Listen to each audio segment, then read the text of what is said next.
The sun barely crests the Alberta horizon on October 25, 1870, when a chilling sound shatters the dawn.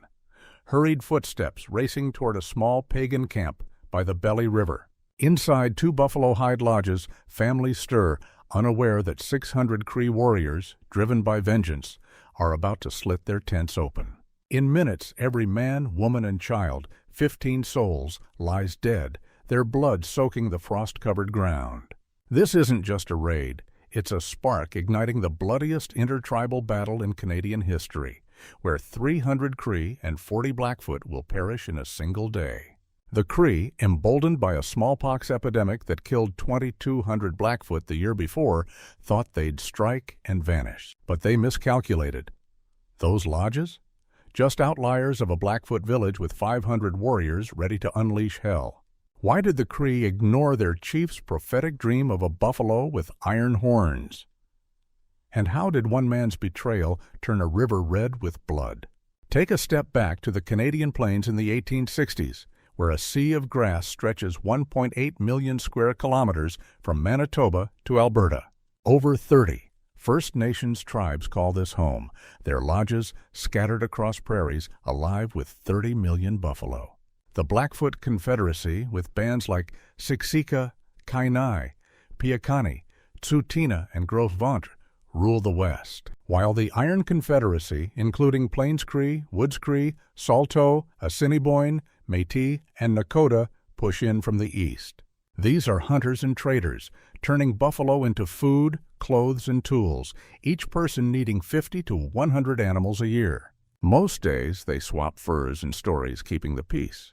But when buffalo herds drop to 20 million by the 1860s, or a raid steals horses and leaves families grieving, the plains erupt. These fights aren't just about land. They're about survival and honor, holding your ground in a world where losing means your people fade away. In 1867, Canada becomes a nation, but out here, tribes still run the show, even as European traders bring rifles, whiskey, and deadly diseases. Now zoom in to October 25, 1870, near modern Lethbridge, Alberta. The Belly River, a 20-meter-wide lifeline now called the Oldman River, winds through a 2-kilometer coulee lined with Blackfoot lodges. This is where the Blackfoot and Cree clash in the Battle of Belly River, a brutal fight that kills 340 people in one day and marks Canada's last major intertribal war. The valley fills with war cries and gun smoke, the ground soaked with blood. Today, this spot is Indian Battle Park, a 50-hectare National Historic Site named in 1966, right in Lethbridge's city limits, where 1,000 people lived by 1906. Since 2015, some have pushed to rename it Reconciliation Park, honoring the peace that followed this bloodshed. What fuels this deadly showdown? A smallpox epidemic that sweeps the plains in 1869 and 1870, killing 2,200 Blackfoot, nearly half their 6,000 to 8,000 people, and 600 to 800 Cree and Assiniboine from their 1,000 to 12,000. Picture half your nation gone. Warriors, elders, children wiped out in months. The Blackfoot, down to 3,000 or 4,000 by 1870, struggle to guard their camps. The Cree see their chance to strike, aiming for the Cypress Hills, a 2,500 square kilometer buffalo haven 150 kilometers away with 10 million animals.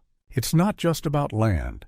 It's about settling scores from centuries of raids, flipping a rivalry that's burned since the Cree moved west in the 1600s, pushed by European fur trade. Smallpox didn't just kill, it set the stage for a battle where everything's on the line. The Blackfoot are reeling in 1870, their camps thinned by smallpox, their warriors cut from 1,500 to under 800.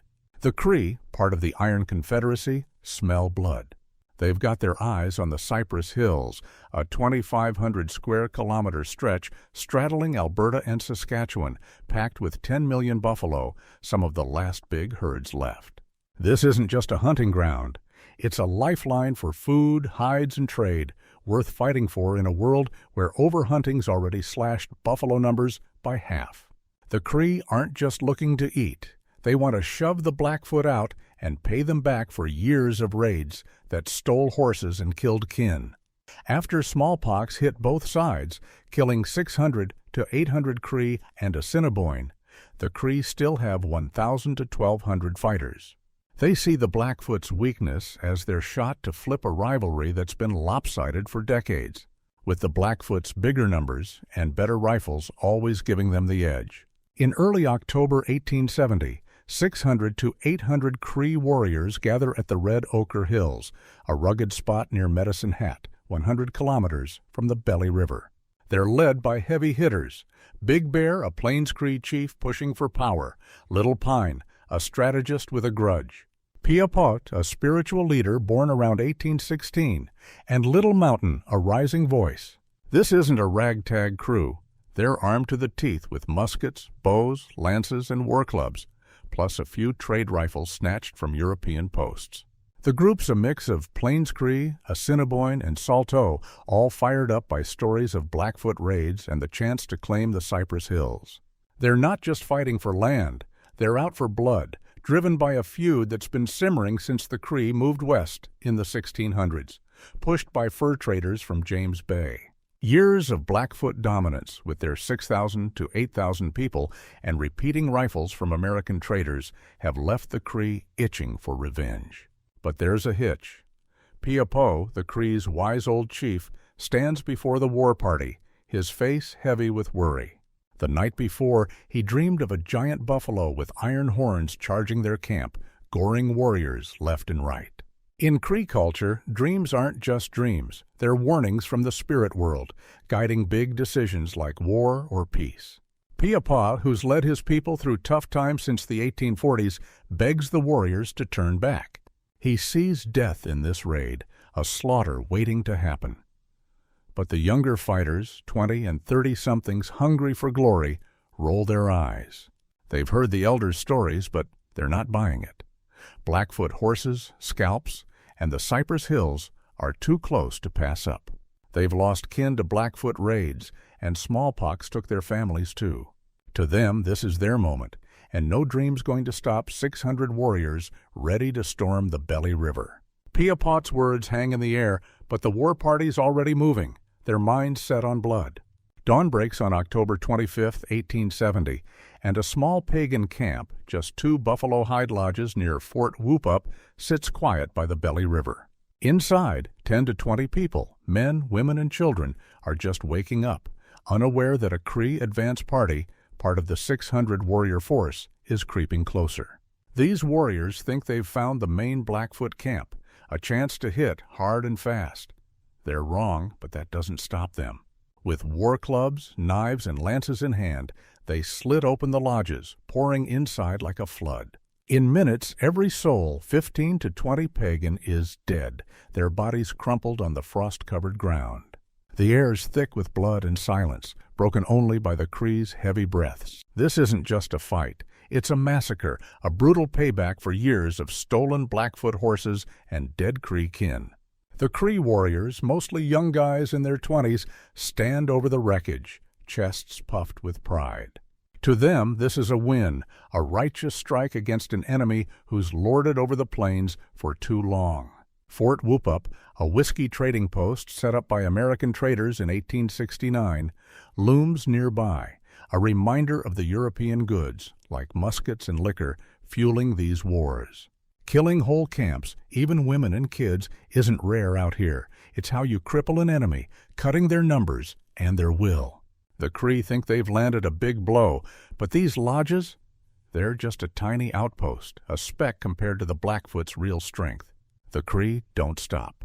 They move to a second pagan camp nearby, 20 to 30 people strong, part of a scattered winter encampment along the Belly River. This time, they're quieter, sneaking up to slit the throats of guard dogs before the animals can bark. No need to hide now. They're sure this is the Blackfoot's main force. Wrong again. With muskets cracking and bows twanging, they charge, war cries ripping through the chilly morning. Gunsmoke clouds the air, and rifle fire echoes off the Coulee walls. The lodges are sliced open, and most of the 20 to 30 pagan inside are cut down, their blood pooling in the dirt. It's chaos, a storm of vengeance that leaves the camp in ruins, the Cree's weapons slick with red. A handful of Blackfoot, maybe 5 or 6, break free, sprinting across the Belly River, its icy water splashing around their legs. The Cree watch them go, figuring the October cold, dipping to -5 degrees Celsius, will finish them off. No blankets, no weapons, no chance, they think. Out on the open prairie, with temperatures swinging from -5 to 5 degrees, exposure's a death sentence. The Cree turn back to loot the camp, grabbing furs, tools, and anything worth carrying, confident they've crushed their enemy. They're dead wrong. Those fleeing Blackfoot aren't running to die. They're racing to a massive village, a Blackfoot stronghold, 2 kilometers away, packed with 300 to 500 warriors from the Kainai and Piikani bands. This village isn't just any camp. It's a powerhouse, swollen with Piikani refugees who survived the Marias Massacre in January 1870, when U.S. troops killed 173 to 217 of their kin in Montana. These Blackfoot are battle-hardened, armed with repeating rifles from American traders, and burning for revenge. The Cree's mistake, hitting tiny outposts instead of the real force, is about to cost them everything. Those runners reach the village, their shouts waking hundreds of warriors who grab their weapons and mount their horses. The Cree, still picking through the second camp's spoils, have no idea what's coming. A tidal wave of Blackfoot fury, ready to turn the Belly River red. To understand why this battle explodes, you've got to dig into the bad blood between the Blackfoot and Cree, a feud that's been simmering for centuries. The Blackfoot Confederacy, made up of Siksika, Kainai, Piikani, Tsuut'ina, and Gros Ventre, are the kings of the northern plains, holding a 2,000 square kilometer empire from the Rocky Mountains to Saskatchewan. Back in 1850, they numbered 6,000 to 8,000, their lodges dotting rivers like the Belly, their warriors feared for their skill and numbers. They're not just surviving, they're thriving, hunting buffalo, trading furs, and keeping rivals at bay. But that power makes enemies, and nobody's got more beef with them than the Cree. Every buffalo herd, every stretch of grass, is a prize these tribes are ready to kill for, and the Blackfoot's grip on the best lands has the Cree seeing red. The Cree, part of the Iron Confederacy with Plains Cree, Woods Cree, Saulteaux, Assiniboine, Métis, and Nakota, come from a different story. Back in the 1600s, they're living around James Bay, 3,000 kilometers east, trading with the Hudson's Bay Company. But by 1650, the fur trade pushes them west, chasing beaver pelts and new hunting grounds. By 1870, they've got 1,000 to 12,000 people spread across the plains, their camps rivaling the Blackfoot's for size. They want the same buffalo-rich spots, like the Cypress Hills, and moving into Blackfoot territory is like walking into a lion's den. The clash isn't just about space. It's about who gets to eat, trade, and call themselves the boss of the plains. For hundreds of years, these two nations have been at it, raiding each other's camps in a brutal back and forth. A typical raid means sneaking in at night, stealing 10 to 50 horses, or killing 5 to 20 enemies, then vanishing before dawn. It's not just about loot. It's about honor, showing your people you can hit back. The Blackfoot usually come out on top thanks to their bigger population and better gear. By the 1860s, they're packing repeating rifles like the Winchester 1866, bought from American traders at posts like Fort Whoop-Up. The Cree, stuck with older muskets from Hudson's Bay posts, can't match that firepower. Every raid, every dead warrior adds fuel to a fire that's never gone out, locking both sides in a cycle of revenge that feels like it'll never end. Then comes the smallpox epidemic of 1869 and 1870. A gut punch that changes everything. Spread through American trade routes like Fort Benton, it kills 2,200 Blackfoot, dropping them to 3,000 or 4,000, and 600 to 800 Cree and Assiniboine. It's not just people. The disease cuts buffalo herds by 20%, from 20 million to 16 million, choking off food and trade. The Blackfoot, who once rolled over rivals, are now vulnerable, their camps half empty, their warriors down to 800.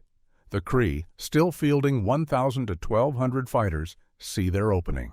This isn't just another raid, it's a chance to break the Blackfoot's hold, claim the Cypress Hills, and settle scores that go back to the 1600s. The Battle of Belly River, with 340 lives on the line, is their make-or-break moment, a test of who'll rule the plains. It's mid-morning on October 25, 1870, and the Cree are knee-deep in the spoils of their second attack, rummaging through furs and tools in a wrecked pagan camp by the Belly River. Suddenly, a low rumble cuts through the cold air. Hoofbeats, hundreds of them, thundering closer. The Cree freeze, eyes darting to the horizon. It's the Blackfoot, 300 to 500 warriors strong, charging from a massive winter camp 2 to 3 kilometers upriver. Horses kick up dust, and the ground shakes as Kainai and Piakani fighters, faces painted for war, descend like a storm. The Cree, caught looting, scramble for their muskets and bows, panic spreading like wildfire. They thought they'd hit and run, but now they're staring down a Blackfoot army, ready to make them pay for every drop of blood spilled at dawn. The Blackfoot hit the Cree's position in the river valley, a narrow coulee near what's now Indian Battle Park. It's a kill zone with steep walls and little cover, perfect for the Blackfoot's plan. They've got the high ground, perched on ridges above the coulee, and they're armed to the teeth with Winchester 1866 repeating rifles, each spitting 15 rounds without reloading, plus deadly accurate bows. The Cree, stuck with slower muskets and lances, hunker down behind rocks and bushes, fighting for their lives. The Blackfoot charge in waves, hooves pounding, arrows whistling, bullets cracking through the air. It's not a fight. It's a slaughter in the making, fueled by rage over the 35 to 50 pagan killed in the Cree's dawn raids. The Blackfoot aren't here to negotiate. They want every Cree warrior dead. For 4 to 6 hours, the coulee is a meat grinder. Blackfoot warriors pour arrows and bullets into the Cree's makeshift defenses, each volley dropping dozens. The Cree fight back, their muskets booming, but they're pinned, outgunned, and outnumbered. Smoke chokes the valley, and blood soaks the dirt, with 50 to 100 Cree falling in the first hours alone. Every Blackfoot charge tightens the noose, driven by the screams of their kin still fresh in their minds. The coulee, just 200 meters wide, offers no escape, its walls boxing the Cree in. The Blackfoot, hardened by the Marias Massacre 9 months earlier, where U.S. troops killed 173 to 217 Piakani, fight like men possessed, their repeating rifles turning the valley into a graveyard. The Cree, who started the day as hunters, are now the hunted, clinging to survival as the Blackfoot's vengeance crashes down. By late afternoon on October 25, 1870, the Cree are breaking. After hours of relentless Blackfoot attacks in the coulee, with 50 to 100 already dead, hope's fading fast. Dozens make a desperate run for the Belly River, a 20 to 30 meter wide stretch of frigid water, 1 to 2 meters deep. They plunge in, the October chill biting their skin, slowing their legs as they slog through the current. They're aiming for the far bank, a chance to vanish into the prairie. But a sharp-eyed scout spots them from a ridge. Jerry Potts, a half-Blackfoot, half-Cree warrior who's about to turn this escape into a bloodbath. His shout rallies the Blackfoot, and the river becomes a trap, flipping the Cree's dawn massacres back on them in a brutal twist of fate. Jerry Potts isn't just any scout. Born in 1840 at Fort McKenzie, Montana, to a Cree mother and a Scottish fur trader father, he's a man caught between worlds. Orphaned at 4 when his dad died, he was raised by Cree, learning their ways and passing their rights. But life took him to the Blackfoot, where he married 2 Kainai women, had 7 kids, and became a Kainai chief by 1870. Adopted as a boy by American fur trader Andrew Dawson, Potts grew up with 1 foot in European trade and 1 in indigenous life, wearing buckskin but wielding a trader's savvy. His loyalties with the Blackfoot now, and his eagle eyes on that ridge seal the Cree's doom. Potts leads a pack of Blackfoot warriors to the river's edge, their Winchester rifles and bows ready. The Cree, packed tight in the water, are sitting ducks. Potts later says, "You could close your eyes and pull the trigger and still hit someone. That's how dense they are." The Blackfoot open fire, bullets and arrows tearing through the freezing current. It's a slaughter, pure and simple, mirroring the Cree's dawn attacks on helpless pagan camps. The river runs red, bodies piling up along the banks, 200 to 300 Cree cut down in minutes. By the end, 300 to 400 of the 600 warrior war party are dead, 70% gone, their dreams of the Cypress Hills drowned in blood. A few dozen Cree, maybe 50 to 100, stagger out of the river and bolt for a sparse thicket, a patch of cottonwood brush offering slim cover. The Blackfoot, 300 to 500 strong, aren't letting up. They chase the survivors, horses thundering across the prairie, picking off most before they can hide. The thicket's no sanctuary. Arrows and bullets rip through, leaving bodies sprawled in the dirt. Only a handful, 50 to 100 at most, slip away, scattering across the open plains, broken and hunted. The Blackfoot's fury, fueled by the 35 to 50 kin killed at dawn, demands total punishment, and they're delivering it with no mercy. As the dust settles, the Blackfoot comb the battlefield, collecting scalps, muskets, and trinkets from the Cree dead. They mutilate the bodies, slashing and breaking them, a grim ritual to shame their enemies and warn others. Scalping's standard out here, done in 80% of big plains battles, a trophy of victory and a message, don't cross us. The Blackfoot lose 40 warriors and 50 wounded, a steep price but nothing compared to the Cree's 300 to 400 dead. The Coulee and riverbank are a charnel house, littered with bodies and stained with blood, a stark reminder of the vengeance that turned the Belly River into a grave. Dusk falls on October 25, 1870, and the Belly River Valley is a scene from a nightmare. The water runs red with blood, the air heavy with the stench of death. A 1 to 2 kilometer stretch of Coulee is littered with 300 to 400 bodies, mostly Cree, and 50 to 100 dead horses, their carcasses baking in the fading light. Blackfoot women move through the wreckage, their cries piercing the silence as they mourn 40 warriors and 35 to 50 kin killed in the dawn raids. The Battle of Belly River isn't just a fight. It's a tragedy, a brutal reminder of what happens when vengeance and survival collide on the plains. Both sides lose, the Cree shattered, the Blackfoot scarred, their victory soaked in grief. This battle, with 300 to 400 Cree and 40 Blackfoot dead, stands as the largest and last major intertribal war in Canadian history.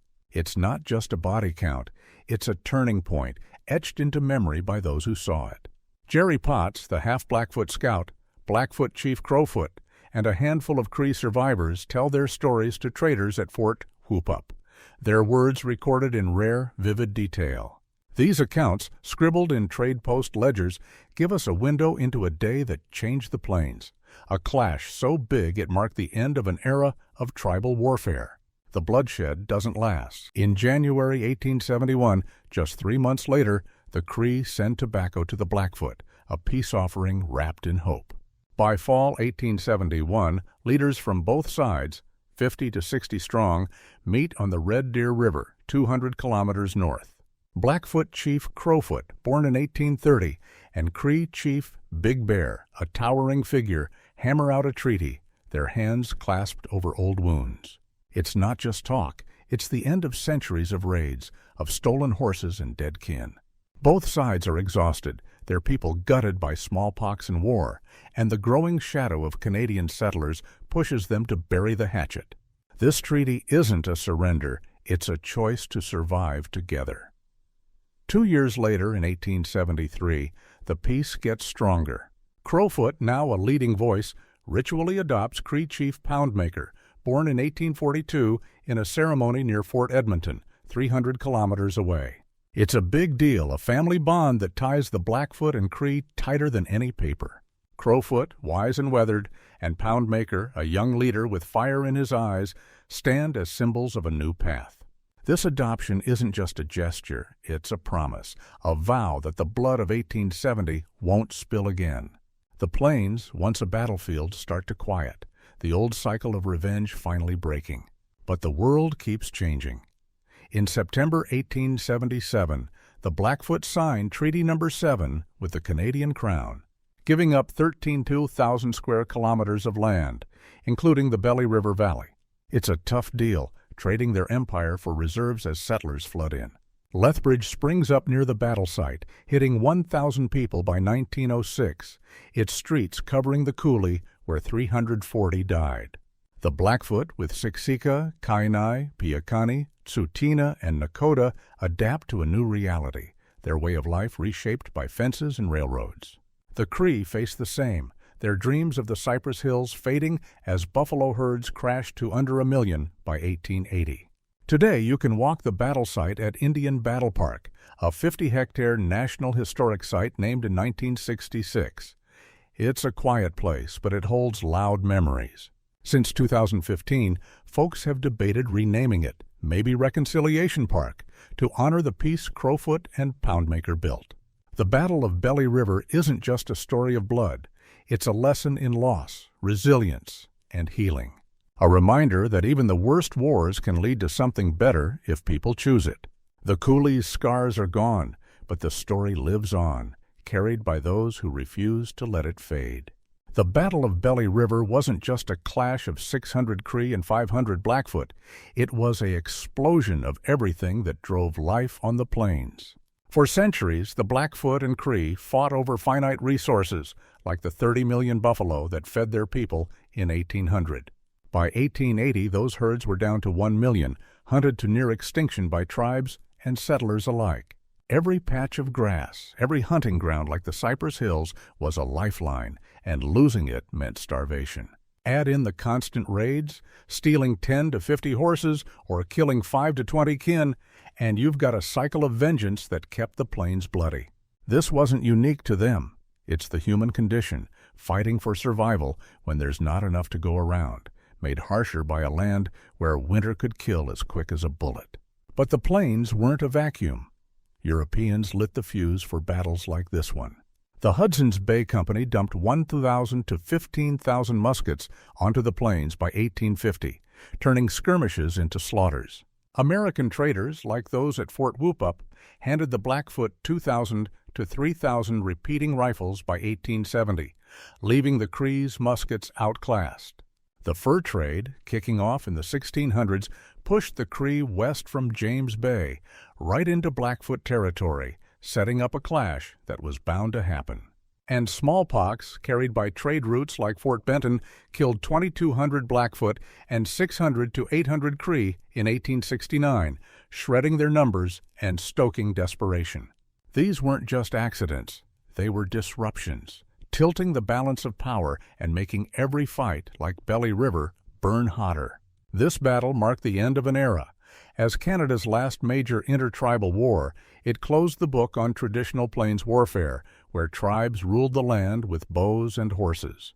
By 1885, 90% of plains tribes, Blackfoot and Cree included, were on reserves, their 2,000 square kilometer empires, carved up by Treaty No. 7 and others. Lethbridge grew over the battle site, hitting 1,000 people by 1906, while buffalo vanished, dropping from 30 million to 1 million. The Northwest Rebellion of 1885, led by figures like Poundmaker, was the last big Indigenous fight in Canada, crushed by a government eager to clear the way for settlers. The Battle of Belly River shows the resilience of nations like the Blackfoot and Cree, who fought, bled, and then chose peace through Crowfoot and Poundmaker's treaty. But it's also a tragedy, a glimpse of a world lost to disease, guns, and a flood of newcomers who changed the plains forever.